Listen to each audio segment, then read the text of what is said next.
Welcome back, everyone. I'm John Furrier, host of theCUBE. We're live at the NYSE here for our Robotics AI Leader Series with theCUBE and the NYSE. It's an open collaboration, open source network of experts coming together, sharing their knowledge. Of course, Silicon Valley and Palo Alto and the CUBE studio here in NYSE connects technology, innovation, Silicon Valley to Wall Street where the money is, and obviously the market's changing very rapidly. Sviat Dulianinov here, Chief Strategy Officer of Bright Machines, a company building full stack hardware, software, powering this robotics economy, which is booming as the result of things like better systems, better hardware, better GPU sensors, computer vision, all that coming to the table. Look no further than GTC a few weeks ago. theCUBE had exclusive coverage there where we met Sviat at his event, kind of by accident, very serendipitous. Well, great to see you. We bumped into each other at GDC. You had a customer event there. Great to see you. Thanks for coming on theCUBE, part of our CUBE NYSE Wired Network. Yeah, really great to be here. Awesome place, and looking forward to our discussion. So Brian Bauman, founder of NYSE Wired, he and I were like at the Equinix event. NVIDIA had an analyst thing. We're like, okay, we're going to navigate through here. And oh, they must be back there. We thought it was a room. You were having a customer event. You had all your customers there. GTC is a very important part of your business. Yep. I want to get into that because you guys are doing some pretty cool things around the full stack. I want to get into that. But first explain what Bright Machines is doing. You guys have a specific focus. Talk about the company. Take a minute to explain what you guys do, what you guys offer, and the focus. Yeah, sure. So Bright Machines is soon to be 7 years old. We do what we call full stack, is like robotics lines powered by our software.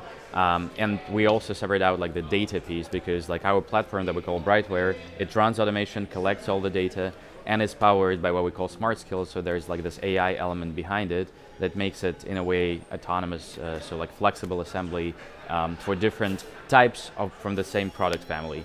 And you know, speaking about the history of the company, we started working with different verticals of the electronics market. From drills to coffee machines to smoke detectors to speakers. You know, looking back, when you do all of those different products, it's really hard to productize because they're all a little bit different. So we narrowed down, I joined the company 3 years ago, and strategy-wise, we narrowed down what we call AI backbone. For us, it means AI infrastructure and everything that goes to the data center, and it's mostly servers that use GPUs from NVIDIA, from that event that you went to. And that we build them with our robotics and software instead of like manual labor. Sviat, great call too on that strategy, because what you saw was happening now at GTC, physical AI, big storyline there, but also the underlying roadmap he shared. Jensen shared the roadmap. Why? Because people are building long game strategies around this AI factory, which I love the name, so who doesn't love that name? It implies, you know, building cool stuff. But when you look at all the where the money is, it's the digital twins, the simulation goes into everything. That to me is massive. So, okay, yes, fire detectors, coffee machines, a little bit more down the road, maybe you can scale, but like right now the market is building the factories, the digital twins. That hangs together as far as I'm concerned. So that's happening. Well, I'm sure you agree. What does that mean for the businesses that you sell to? Like, are they standing up digital twins? Are they mostly just getting retrofitted? What's the real transformational elements in some of these manufacturers? I mean, speaking about digital twins, first of all, when you visited us at our event, that was because we also launched our product that leverages NVIDIA Omniverse for simulation. And you can simulate the whole factory. That's not what we do. We do simulate the product design, and that's why we see a lot of potential actually, speaking about the transformation and how you can improve the cycles. We simulate the design of a new electronics, in our case server, and then we simulate the process of assembly, so they could give feedback to the engineer how you can design it better. I believe you can do similar ways for factories and other simulation things, but you know, again, speaking about our business, we focus on that element, on the assembly process and the design of the thing. So you're manufacturing servers? Correct. That's what your company does? We're providing a solution, robotics and software, that manufactures servers, yes. For others too, or other manufacturers? I mean, we work with the whole ecosystem. So so if I wanted to build servers, let's just say I come up with a CUBE design. Sure. Do I work with you, or do you build them for me, or do I build them using your technology? You buy from us our technology to use it on your floor. Got it, okay, got it. We'll get that, we'll nuance, but I want to make sure. Yeah. So you guys are building servers yourselves, or no? We run the solution on the floor, we put it on the floor, but for example, the company can own the factory, right? We don't own the factory, but we're going to come to this company and work with them. And so you enable basically people to put their AI factories together faster. Correct. So that's faster, much higher quality, yes. Yeah, okay, so I get it now. I was a little bit confused there, because server building is a top priority. Sure. And in the US mostly, or like when you outsource it historically to different Asian markets, right now everybody's trying to bring it back home, so we can do it in any place in the world and mostly here. Yeah. What's the demand like right now? Because, I mean, you're starting to see Abilene, Texas, you got OpenAI, you got the Silicon Sands in the Phoenix area, TSMC's going to have 8 factories there. We've been talking to a lot of other entrepreneurial folks in the robotics areas, and people think that they could build smaller factories, not just for chips, but like, you're starting to see a new wave of manufacturing, a new kind of entrepreneurial motion, persona, younger, smarter, modern, thinking about things like hardware, software integration, adaptability, versatility, buy one robot, multiple uses. Correct. Solve some of the things that you were pointing out earlier about the changing nature of a product, like a fire smoke detector. Right. Okay, I can do smoke detectors today if I wanted to, but I need to switch to something else without massive hit on costs. That's a trend. You agree there too? 100%. And I think we are here looking at this trend because of several reasons. A, the software became so much more mature than it was before. And B, robotics is getting better. And C, what we're trying also to do, like you push the design to be more manufacturing friendly, like automation friendly, and that pushes all that innovation, as you mentioned, different entrepreneurial minds. And actually, it's really great to see, as you mentioned, to see more young people and more innovative people in this industry, because as you know, manufacturing has been a little bit old school for many years. Yeah, it's been old school because the old model was build a physical plant. Right. Okay. Purpose built it for output they wanted, or outcome, a car or with product. Now you have the agility mindset coming in, where robotics actually is set up for the first time to be multi-purpose. I mean, multi-purpose, not just humanoids, but like the precision's there, software could be plugged in, kind of like the Matrix. I've been using that example. I want to fly a helicopter one day and then I do karate the next. I mean, that's the kind of software kind of injection that's happening with these large scale or smarter robotic systems. Right. Explain that concept. You agree. What's your reaction to that? And explain why that's important. I think it's super important. So you have different types of robotics, right? You mentioned humanoids. We don't do humanoids. We do like purpose built applications and robotics for each particular use case, right? On top of it, you have also vehicles that could move around the factory, and putting that all together and orchestrating it, that's how you could in the future create potential efficiencies, right? But to your point, like you need software that runs multiple things together, because historically you had software that runs each particular product or computer, so on and so forth, right? What we're also trying to do, like we're doing, we have this platform that runs conveying several robots, and it all should work cohesively together. And that's how you bring it to the floor, and that's how you create results. Well, it's great to see what you guys are doing. Great to run into you at GTC. Give us an update on the business. What's some of the traction, momentum? Can you just tell some story? Stories drive movements. Right. And we're in a robotics, software, hardware movement. Tell us a couple stories. Sure. I think, one of the interesting things right now is, and people maybe don't know this, but it's not only about assembly, but it's also about what we call circular economy. It's a lot of disassembly, recycling, and reuse happening too. Because if you think about the trends, everybody's trying to build data centers. You cannot build greenfield new data centers forever. So they also take out older data centers and take out kind of new servers. They're like 2-3 years old. It's a waste if you just throw it away.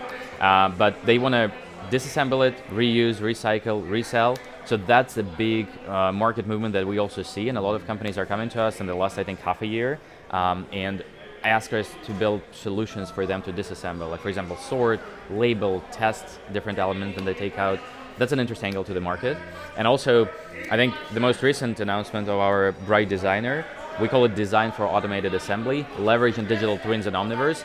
We can see more of this happening with other companies as well, moving to Omniverse, moving to simulation. And as you mentioned, I think it's still early stage, but a lot of companies are really excited to see the potential results that can come up. Well, that's awesome. And I think that's a great observation.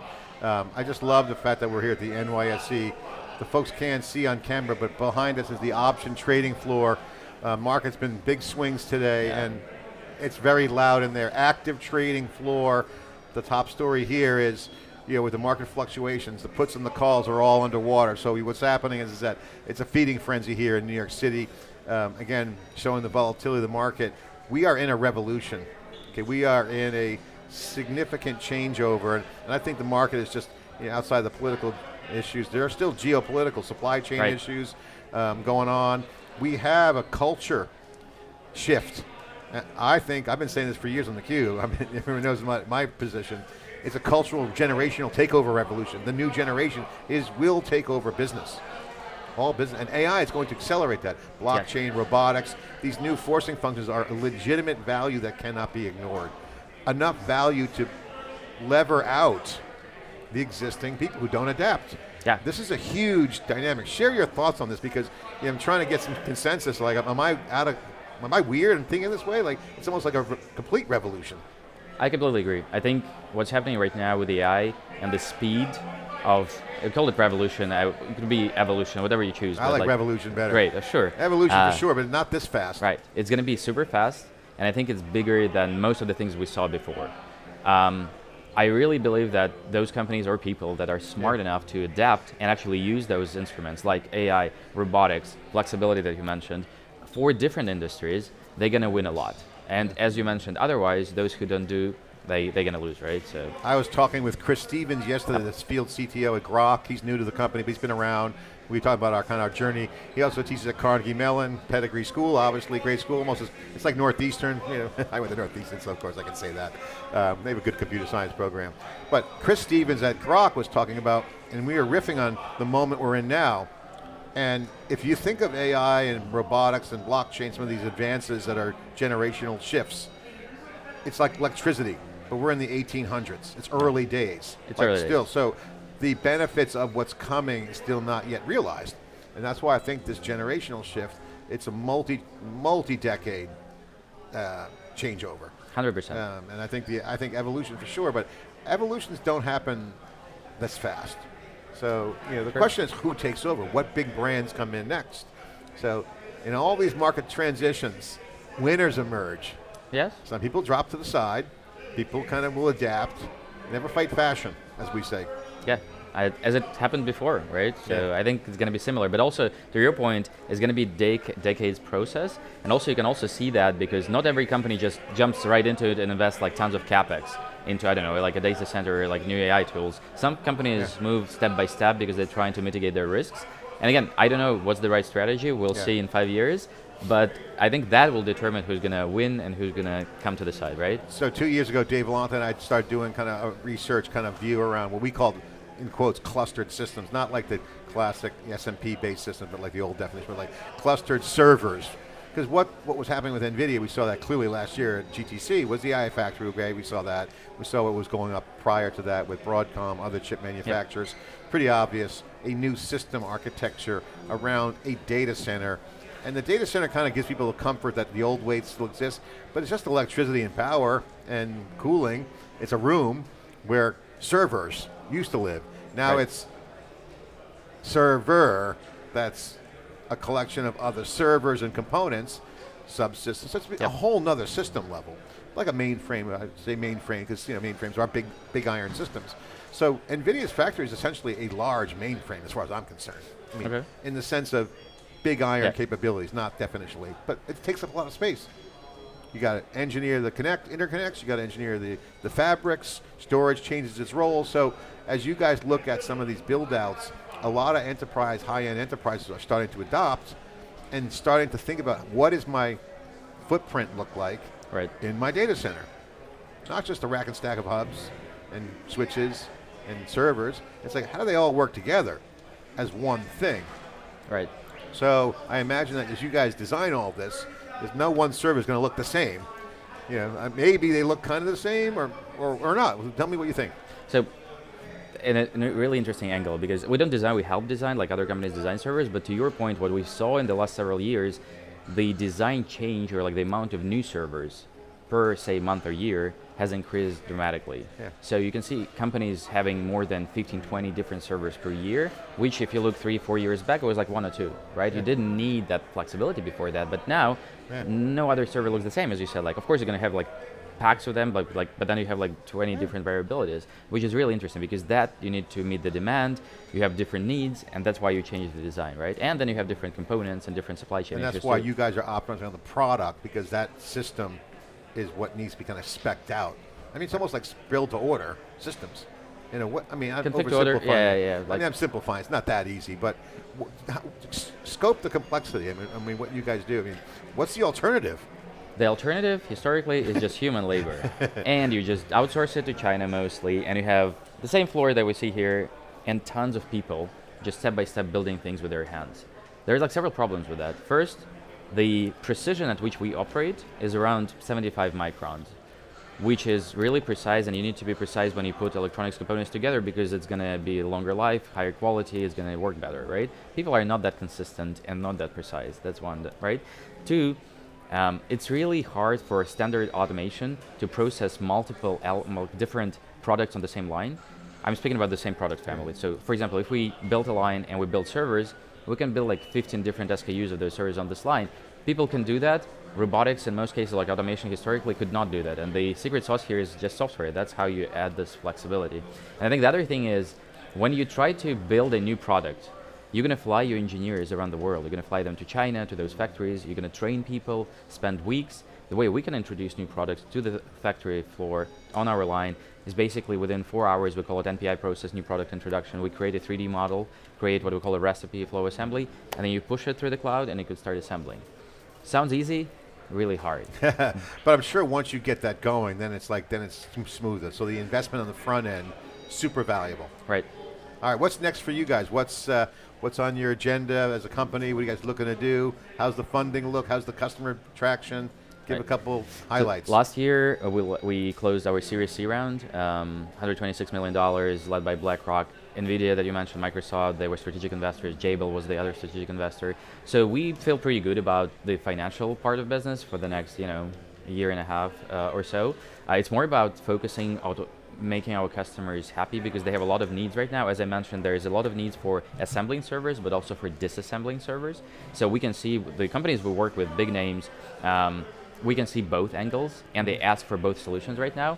And also they ask for this design thing. You know, we announced it 2 weeks ago only at GDC, the Design for Automation, and we already have 2 customers signed. That's pretty incredible for a startup to have 2 customers within just a few weeks. Can you tell about the pricing? What do they normally sign up for, total contract right value? Now, they for this one, they usually sign up for like we call proof of concept, and they invest, let's say, $500,000 or so into this first stage, and then we'll determine. We want to have it on Azure Marketplace end of the year, so it can be like go through the marketplace. If you want to buy our solution like a line, it's also going to depend on the line and complexity. Yeah. So some lines that are complex, they could be like several $1 million, more than 5, and some lines that are simpler, like fewer steps, that could be cheaper, obviously. Got it. Yeah, it depends on what they're building. Of course, and like how many steps you have, how complex the product is, what you're trying to automate, what is your yield. Like, we built a GPU integration solution. We call it zero scrap operations, which means technically 100% yield. That's pretty impressive. That's awesome, right? I mean, look at just the benefits. I mean, it's clear that the benefits are there. You start to see, like, there's really not a lot of objections if you can actually prove it, right, and get it into production. So, great to have you on theCUBE. Thanks for coming in. Thank you. Good to see you in person again. Yes. Again, GTC, where all the action was, you guys doing well there. Of course, theCUBE's bringing all the action here from the NYSE. As the markets are in transition, new leaders will emerge. Robotics, AI coming together as the new waves go faster, more availability of components, and of course, the applications that are going to sit on top of it are all going to be a big part of this fast revolution in systems. I'm John Furrier, your host of theCUBE. Thanks for watching.